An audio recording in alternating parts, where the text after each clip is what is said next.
The peace process, particularly in the conflict that's been happening on our continent and particularly in the Eastern DRC, I'd like to compliment rather than contradict what President Kagame is saying.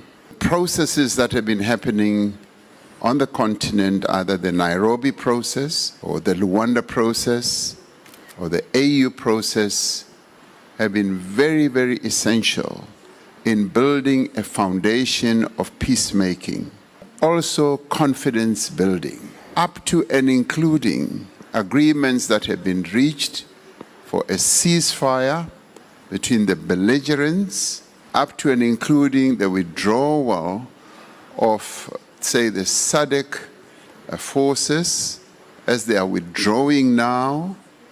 I mean, people may think that President Kagame and I are in conflict, and some of you may have thought that there's going to be fireworks as we're sitting close to each other. It is wonderful to see you agreeing and not contradicting each other. You're all thinking it.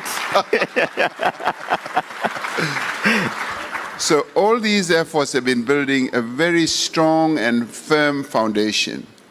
And of course, because our countries on the continent are not islands, we don't live alone in this God-given world or planet. We have to interface and interact with others.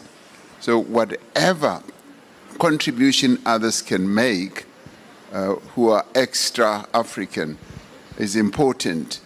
But in the end, we must also remember the principle that we have adopted as Africa, that African problems or African solutions for African problems.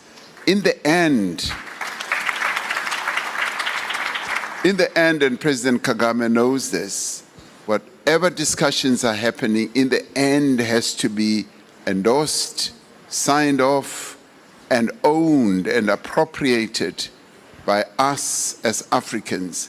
Because this is our continent.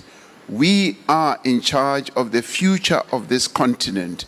And we must build peace ourselves because we live on this continent.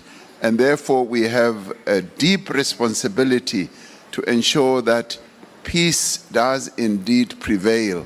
And what they are doing with Qatar, US, or whoever is part of the peace-building process. But it is inherently African. And we must thank and applaud those who are assisting because they are our partners. But we are the owners of the whole process ourselves as Africans.